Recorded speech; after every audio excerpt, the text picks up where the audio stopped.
Hello everyone, Ben Simon is back, and so is Strategy Session.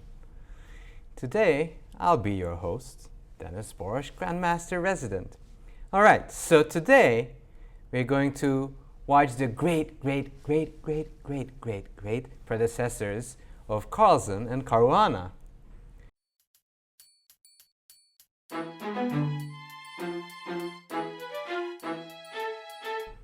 Now, if we think about the opening e4, e5, knight f3, knight f6, who are the first people we think about? So, who was the Cuban genius? Capablanca. And who was his American rival? Marshall. Thank you, Ben Simon. It is the Marshall. e4, e5, knight f3, knight f6. Knight takes c5, d6, knight f3. Now, not everyone loves the funky move, knight d3. People who love that is Rapport and Paulsen. But Capablanca plays knight f3. Knight takes e4. And if you remember the Caruana's march in the candidates, you know what move was played over and over again here. Can anyone guess what was the move?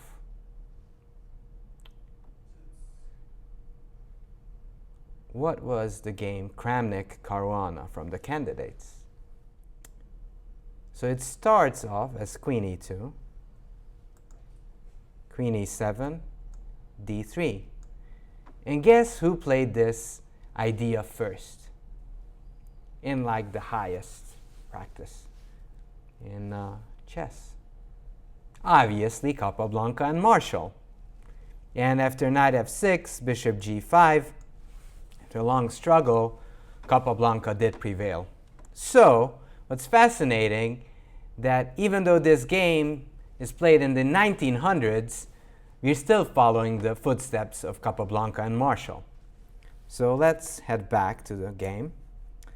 He played d4, d5, bishop d3, and Marshall played bishop g4. Now, another interesting quiz question is coming up. Which move is the Marshall attack? In this very line. It's actually Caruana's favorite. Yes, bishop d6. This was played by Fabi billions of times. One of the most interesting games he played was against Anand. Even though he lost, it was a fascinating fight, and he had his chances. So this move, bishop d6, is actually called the Marshall variation or Marshall attack. So bishop g4, castle, knight c6, rook e1, and here Marshall played f5.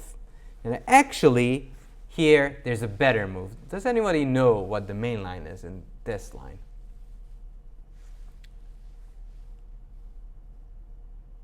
It's actually not that hard. Well, the black king is a bit airy. So. Yeah, bishop e7, of course. And that's what Capablanca suggested after the game.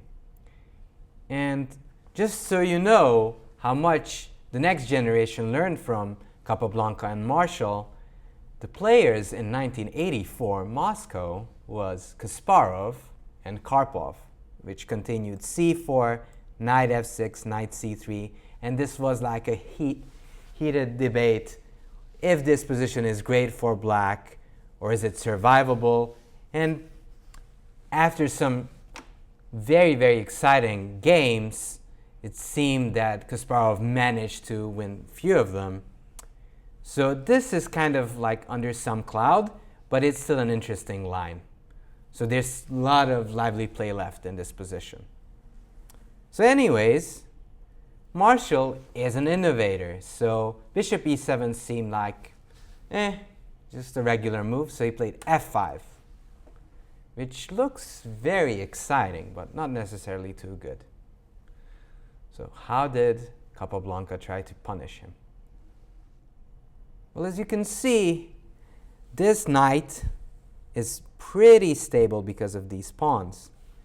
You really need to undermine this beast on e4 to have any chances of an advantage.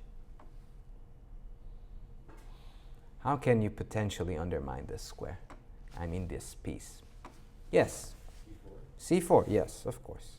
C4, and Marshall plays his favorite move, bishop d6. And now we have to decide how to continue. Notice that black is just a move away from castling. So if he manages to do that, ooh, we're in deep trouble. So we do have to be careful here. We should just follow the game plan and take. Bishop takes. So he says, I will have lively piece play, and you will have trouble actually using the fact that I'm not yet castled. So Marshall decides to take on f3.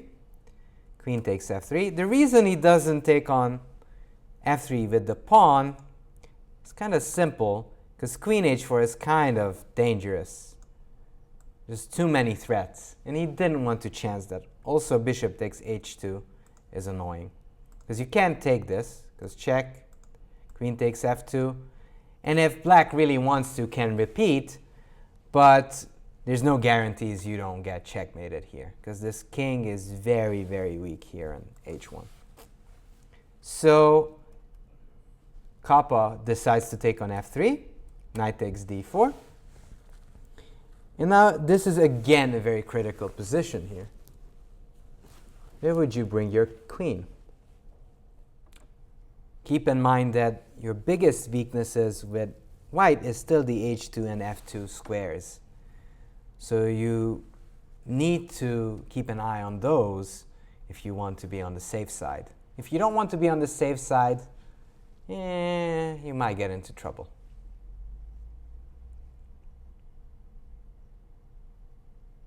So where could we potentially bring this queen that would still be an aggressive piece while defending some of these pawns? h3? h3, that's an idea. But I would be a little bit more concerned with the f2 pawn. Therefore e3? Yeah, therefore e3. Queen e3. And the added benefit of this move is that you defend this pawn and you attack the d4 and e4 knights. This is a pretty nice multi-purpose move. And black here comes up with a creative solution. Queen f6, takes, queen takes e4, and king f7. Now king d7 would run into queen g4 check. That's why it's not a great idea. And to be honest with you, I assume that Marshall had this planned out up till here.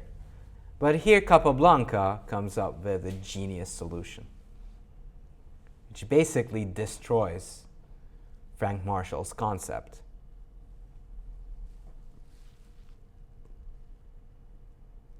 First, we need to identify black's threats, and they're pretty brutal.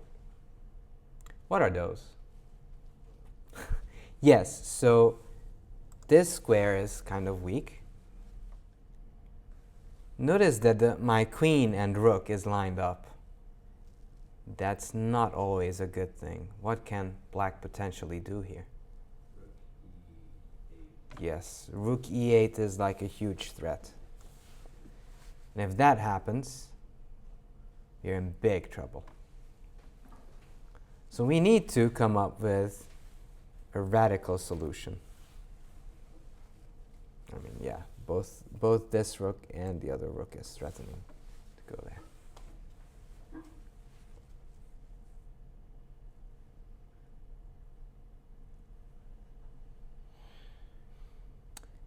So if I just play my knight to c3, is that helping me much? Not at all. So the main concept that Capablanca is using in his next move is distraction. And that will help untangle his position. Just treat this position as part of Puzzle Rush. You might enjoy it. God. Yes? So bishop g5. Yeah, bishop g5, yeah. Oh. So what's the idea behind bishop g5? Because we found the move, but and we are distracting the queen from defending this d4 knight. But what is the point of it? Because that's one of the issues that white faced, but it also solves two problems at the same time. Also, if the queen takes, we can take the knight, and then our rook and queen aren't lined up. Yes. And there's less extra pieces. Exactly. So, for one, the queen is distracted from defending this pawn. This is distracted from defending this knight. And also, our queen will be able to move away. So, queen takes g5, queen takes d4. And now rook e8 doesn't do anything special. We just need to make one very nice move here, which is simple but very strong. And that is knight c3. It's very nice when you can develop your piece and also connect your rooks. That usually is a sign that everything's under control. King g8. And this is one of those rare cases when Marshall's natural move is not as good as a concrete move would be. This was Marshall's last chance to get some play against white's position. How could black try to put a little bit of pressure on d5 indirectly? Well, first off, who's up material?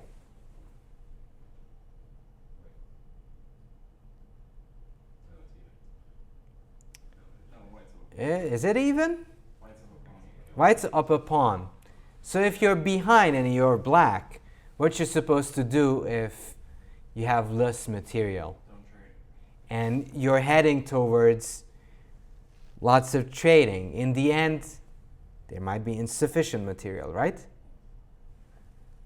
So keeping that in mind, what should be Marshall's best chance in this position? Bishop e5. Bishop e5 with the idea. You just want to take the knight on c3, and then hopefully the d5 pawn's weaker. Yeah, yeah, that's an idea. That's a creative idea. What Marshall should have played is queen f4. And the idea is to get rid of this really good queen on d4. Because our queen was really not doing anything on g5. So after we exchange, as he's forced to, otherwise the h2 pawn is dropping, the black bishop suddenly becomes monstrous and way better than this c3 knight.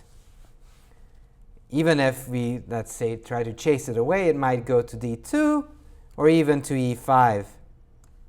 And when it enters there, black might have some counterplay against this d5 pawn. So I'm not even sure if black is much worse here. Black has real fighting chances to make a draw. But what I guess happened is that Marshall got dejected by Capablanca's wonderful ideas like bishop g5 and knight c3. And he thought that, okay, this is not going to work out well for me, so I might as well put my king into safety. But now, seeing this, Capablanca chases the queen away. Queen h6, and here he plays a very powerful defensive move. So Capablanca doesn't really like the fact that the queen and the bishop is pestering that h2 pawn. So he finds a pawn move that will get rid of that issue forever. g3 versus pawn to h2. Yes, the big dilemma here is, indeed, if you want to play pawn g3 or pawn to h3. The big question is obviously, does h3 solve the bishop-queen duo, putting pressure on the h2 square in the upcoming future or not?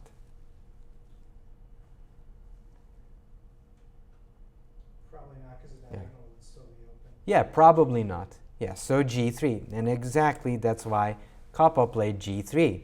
Because if you play h3, as I mentioned, the queen might hop to f4, and you're just getting looser on the king side.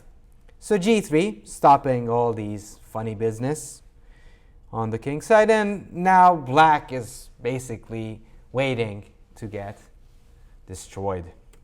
Rook d8, and you don't have to ask Capablanca twice, he takes that pawn. Bishop b4, rook e3. Notice that whatever Capablanca does, he makes sure that all of his pieces are defended. Okay, it's true that his queen is far away, but you can be 100% certain he knew that it's not going to get trapped. Rook d5 doesn't work because this nice little tactics of knight f6 just ends the game, because I take, then I take your rook, and it's over. So basically Marshall has to stall, played b6. And what do you think Capablanca did here?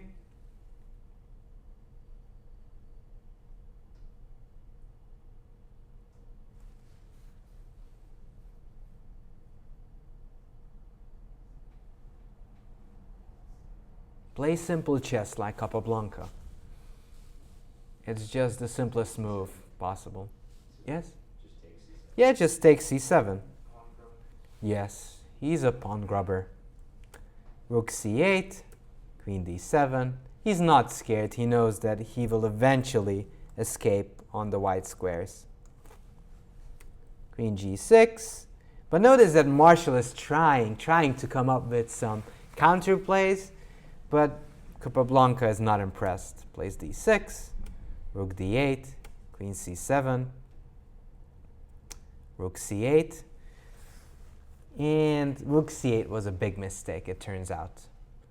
And Capablanca just takes the point home. But how did he do it?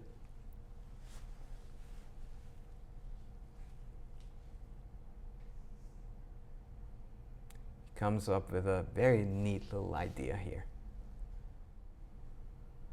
Should we move our queen? Or maybe we have other options.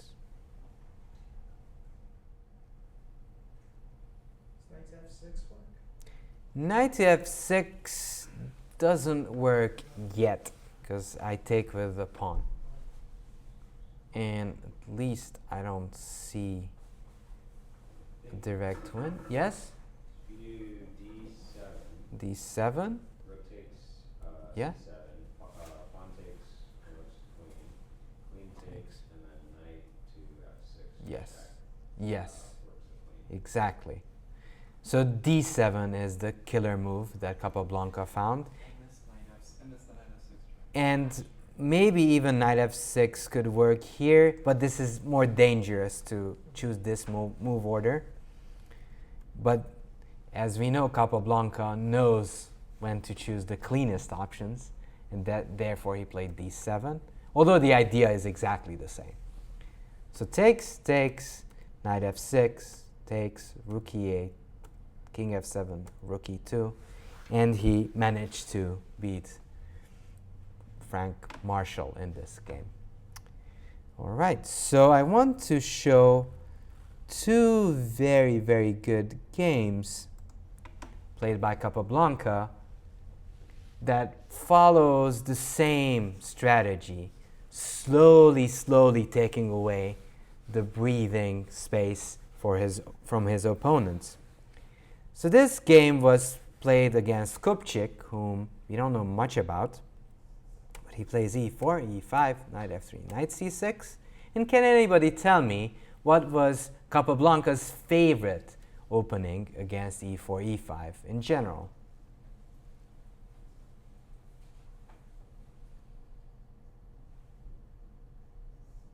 It is the four knights that he loved to play, and what he played really, really well. Knight c3, knight f6, bishop b5, bishop b4. Now, bishop b4 is not the only move here, and in fact,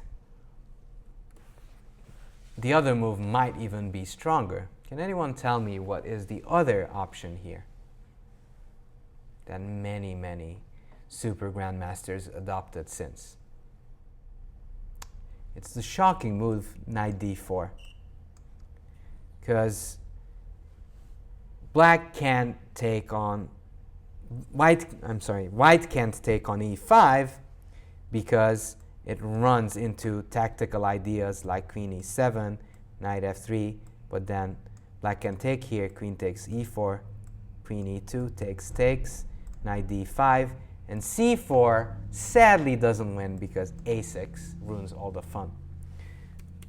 That's actually the tactical justification of Akiba Rubinstein's idea of knight d4, which became popular later, even though he invented around this time. But many people still play bishop b4,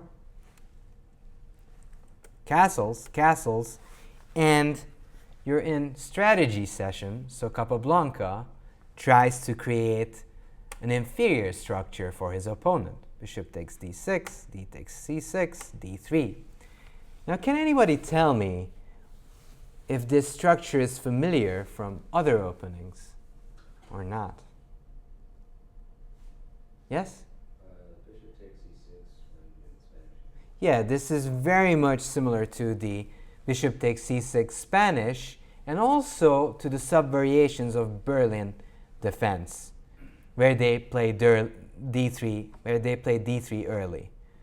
And Kupchik, obviously not that familiar with this type of play, plays rook e8, even though probably he should pin the knight right now, bishop g4, because that will be annoying, and h3 g4 just would weaken the king's position, and Kupchik would get good chances there. But he plays rook e8, and now Capablanca starts restricting his opponent's possibilities.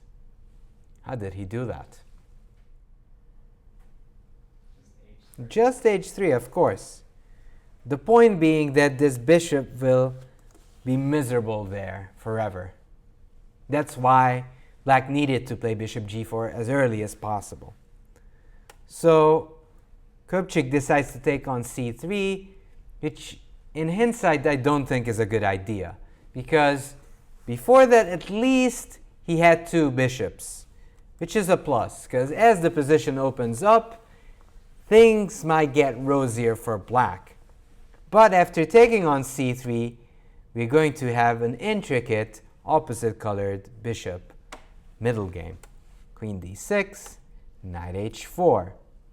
Now, knight h4 is planning the idea of jumping to f5, but also stops knight h5 ideas. So what Capablanca is doing there is he's trying to follow his own plan while restricting all of the options that black would be looking for. So Kupchik has to play g6, which might be a little bit risky, because in the future, black's kingside might be weak. f4, obviously, Capablanca is not scared to give a pawn, because let's say knight h5, but if, let's say, queen c5 check, king h1, takes, rook b1, bishop b2 is coming, and if you, for some reason, you would take, bishop b2 would even immediately win the knight on f6. And if you win pieces that quickly and easily, that means your concept was way better than your opponent's. That shows how strong Capablanca was and is. So f4, knight h5, f takes e5. He knows that he has to open up the position for the bishop. Queen takes e5, queen f3, bishop e6, g4. Now, g4 seems edgy, but there's so many defenders on the king side that there's no real risk pushing that pawn. And also the position is semi-closed, so it's very unlikely that you're going to get mated here, unless something horrible happens. So knight g7, rook b1. Notice that Capablanca cheekily gives the option of taking on c3. Go ahead, eat that poison apple. b6, c4.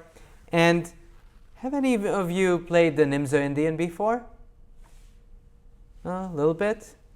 So you might be able to notice that Capablanca willfully puts all of his pawns on white squares, just the polar opposite of his bishop, so it can move freely while restricting the opponent's bishop. So h5.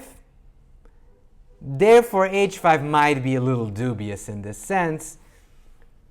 Black should try to stay put and wait, because eventually this bishop will enter this long diagonal, and then it will be decisive. g5, king h7. Although h5 I think is a little bit iffy, at least he could put the king on h7, which could help him bring the rook to g8, and he can hold his position together for a while. Not saying it will last forever, but at least he can fight. King g2, no rush. Black can't really do anything anyways. Queen d6, and indeed, black is just waiting. Bishop b2. And the dragon entered the position. Rook g8, obviously a very good move. Now it's hard to get close to the g7 knight, so therefore Capablanca starts slowly maneuvering around. Queen e3. Can anybody tell me what could be the potential idea of queen e3? What could be the plan of Capablanca?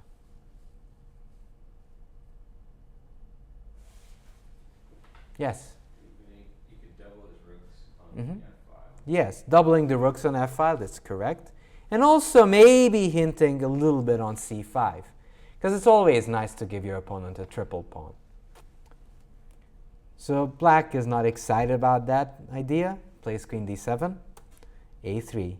Just protecting everything. c5. And notice black is trying to do the same thing as Capablanca did. He's putting all the pawns that he could on dark squares, the opposite of the e6 bishop.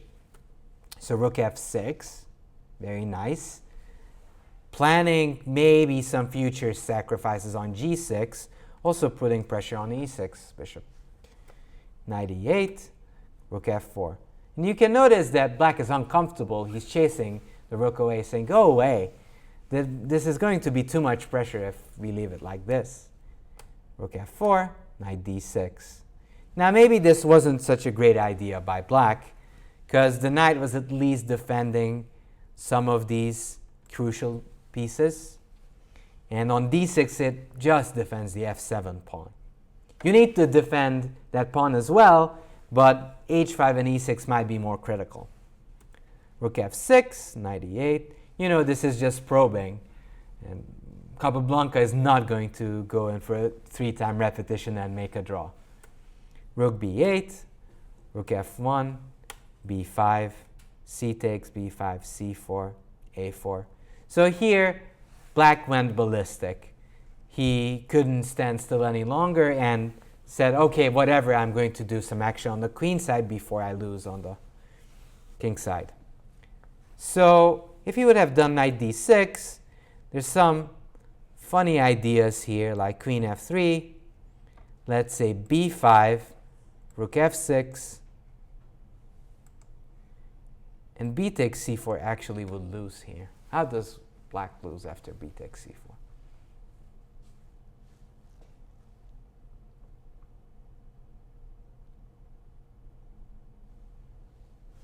Yes? You play e5, getting the knight. Well, if you play e5, I take the bishop. Yes. Oh, okay. Queen takes h5, Yes, and I take and then rook rook h6. h6 checkmate. That's very elegant, and I'm sure Capablanca would have been happy to execute this finish. But sadly, he wasn't given the chance. Rook b1, his opponent played b5, c takes, c4, a4, a6, d4. So notice that he's trying to restrict the white squared bishop here. He doesn't really care as much about the pawns as much as he cares about pushing his opponent down the board. And this d5 idea is just just d5 idea is just super strong here. So a takes, d5. Notice he doesn't really care about the pawns. He just wants to push it all the way. Well, sadly, black has to take. E takes, queen d5, king g1, b takes a4, rook takes f7, knight g7, bishop takes g7. And this is just basically agony. Rook takes g7, takes, knight takes g6. Still, he has the flair. He could just go queen e7 check and would win. But knight takes g6 is very stylish. He can't really take, because I would play rook f6, queen e7, and checkmate to follow, like king g8 check, queen g7 checkmate. So rook b6, knight e7, queen e6, queen d4, g6, queen f4, and black resigned. It's a very nice display of powerful chess by Capablanca, and all he did this game was restriction. He tried to improve his position while restricting all of the mobility of the black pieces. Especially, notice that the white square bishop had nowhere to go the whole game. All right, so last but not least, I wanted to show this game between Steiner, Herman, and Capablanca. Steiner Herman is very famous, actually. He's here in the World Chess Hall of Fame. He's up there on the wall because he's very famous for establishing the Hollywood Chess Group, where he taught Humphrey Bogart, Lauren Bacall, Billy Wilder. So he was a very, very famous chess player already when they played. Also, he was an American champion. Another interesting tidbit about him is that in 1945, there was a USSR, so USA-Soviet match, radio match played, and only one guy beat a Soviet player, and that was Herman Steiner. He beat Bondarevsky 1.5-half, which is a big, big result. And you'll see that the quality of this game is very high. And let's get into this. E4, E5, what a shock. 4 knights. Bishop B5, bishop B4, castle, castle, D3, D6, bishop G5. This is the old main line. Bishop takes C3. Otherwise, knight D5 would come. And because of this pin, this would be very, very uncomfortable. H6 would be a terrible blunder, because I take. Oh, that would be bad as well. But if you take with the queen, the problem is I attack both the queen and the bishop. You have to move the queen, but I take on C6, I take on B4, and I'm a piece up. So this is very pleasant for white. But Steiner is, or will be, become, if we look at from 1933, a US champion. So he's not that weak. He takes bishop takes C3. He wants to get rid of that knight forever. B takes C3 and knight E7. Now later on they came up with this idea of queen E7. And if we think about strategic play, what could be the strategic idea behind queen E7? Think about a plan of chasing this bishop away. This bishop away. What could be the plan of black? So black has this very interesting idea of knight D8. And where would that knight go from there? E6. Right. And just hitting the bishop. For example, I just give you a sample line. Knight D8, D4, knight E6. Now you can't take on E5 too many times because this bishop will still be hanging. This bishop will still be hanging here. So white has to move the bishop, but then knight F4 comes, and after a long journey it will enter on G6, and black is really happy here. So that's an idea that they came up way later. But Steiner's move, knight e7, is actually the best move in this position, which many people didn't play for a while, which is shocking because Capablanca immediately found the best move here. And that's why knight e7 was kind of in a shadow because of this game. Remember, Capablanca wants to restrict. And if we know that he wants to restrict, you might wonder what he's trying to stop.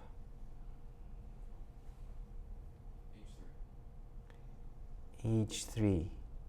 Well, H3 would stop this bishop on C8 to ever going to G4. But why did black move the knight to E7? What is the plan for black there? Yes? Is the plan to play C6 and D5? C6, D5 is part of the plan, but the main plan is different. Where is this knight headed to? Yes, headed to G6. So the only thing that we need to find now is the restricting move.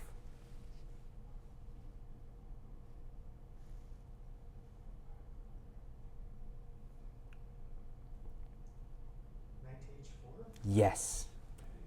And this is clearly the best move, which is astounding that computers show this as the best one. And Capablanca didn't even have a computer, and he knew that this should be the right move. Because the main point is that knight G6 is not that good, because I can take and stuff. I can take here.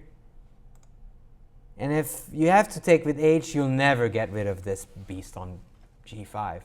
If you take with F, just look at your structure. It's very bad. And also, in the future, white is going to build a center with F3 and D4. And you also have the bishop pair. So therefore, as you just mentioned, he goes C6, bishop C4, and bishop E6. Now, the correct move is D5, and that's what Steiner should have played. But obviously, we're in the early stages of opening knowledge, so they didn't know what the move is here. And D5 is clearly a computer move, which didn't occur to Steiner at the time. Now, D5 would be a good move, and queen D6. And this is probably the best defense for black. And this is still a position that people debate right now as well. But Steiner didn't know it and played bishop E6. And after Capablanca saw that knight G6 is not going to be an issue, he's ready to ruin the structure for black. Bishop takes F6, G takes F6, bishop takes E6, F takes E6. And now we should find a plan to put big pressure on black's position.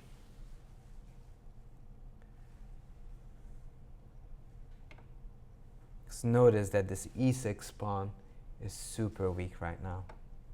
And Capablanca doesn't hesitate to strike. Yes? Queen G4, of course. Forcing the king to move up and defend the E6 pawn, which nobody really likes to do. The king would be happier here on H8. Plays king F7. How can we use this unfortunate situation of the black king? Well, queen H5, king G7. He started with F4, rook G8, and now he did the same thing. So queen H5 was like an alternative. Probably he didn't do that because he was quite happy attacking the E6 pawn for the moment. So he waited till his opponent decided to attack the queen. That's why he started with F4. Rook G8, now queen H5 check. Now also knight G6 doesn't work because F5, and it's very annoying, especially as you're losing the piece. So black was forced to play king G7. F takes E5. D takes E5. And now Capablanca comes up with a brilliant finish. It's white to move and win. Puzzle rush number 2. Well, the first move seems simple, right?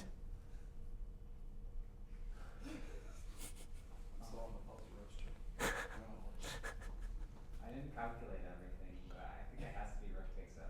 Yeah, obviously rook takes f6. Black has to capture. Oh, then.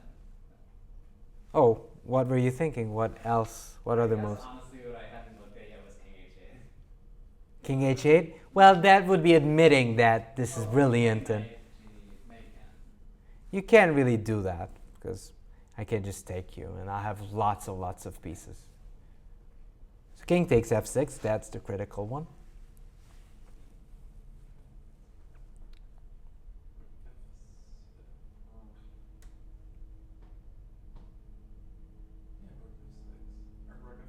Yeah, rook f1. Now we have a choice for black, either king g7 or knight f5. Which one seems more reasonable?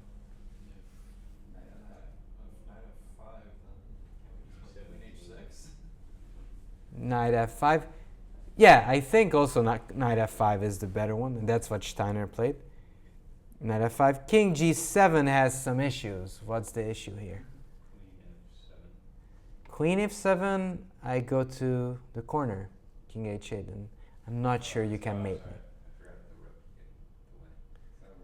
Yeah, so rook f7 is the cleanest way, and here, and okay, let's take with the rook. This looks nicer, I guess. So knight f5 is the move. And here Capablanca again shines, because his next move is very elegant.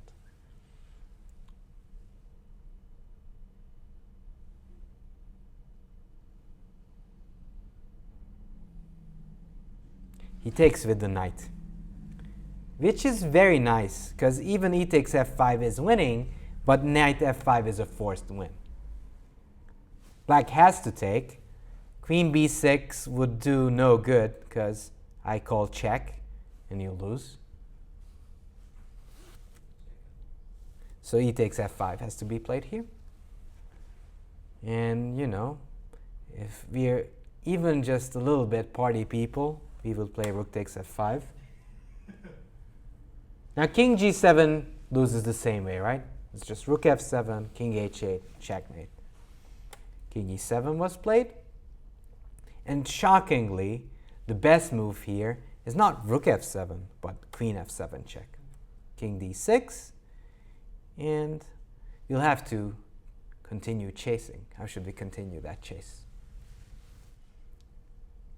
Because at first glance, this seems like black averted the biggest danger. But it's not so. So probably what's the first move?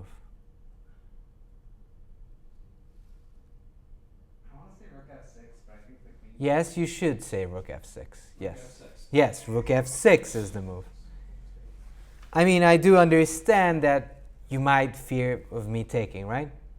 But that's not a big deal. I get lots of pawns. So king c5 was played. But if black takes, I take, and anywhere you're trying to hide, I take this, and I'll have plenty of pawns. And this should be easily winning. So also Steiner might have been optimistic here and played king c5. And now Capablanca plays a move that is kind of astonishing, even though I'm not saying it's the hardest move ever, but it's still a pretty good move.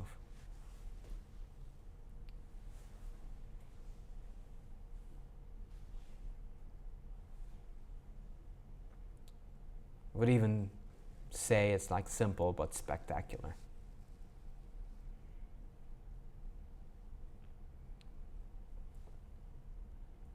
Queen takes b7. Yes. What if I take on f6? Then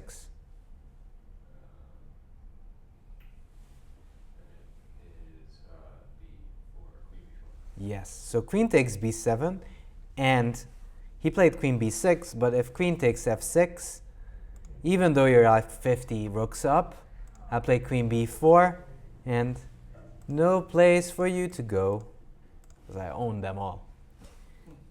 But Steiner played queen b6, hope for the best, but here comes the biggest shock of all. And that is rook takes c6. And shockingly, after queen takes c6, queen b4 finished it all. A very, very nice game by Capablanca against Herman Steiner. And to be honest with you, I'm very impressed with this game. And also in general, his strategic game, what he showed in both this game against Steiner and Kupchik, as he showed that after restricting your opponent's pieces, you can be ready to sacrifice as many pieces as you want because you already defeated your opponent strategically. Just look at those two rooks here. They're stuck there doing nothing, and all because the white played that helped him to restrict all of the black pieces. And I think that's why Capablanca's play is just superb. Thank you.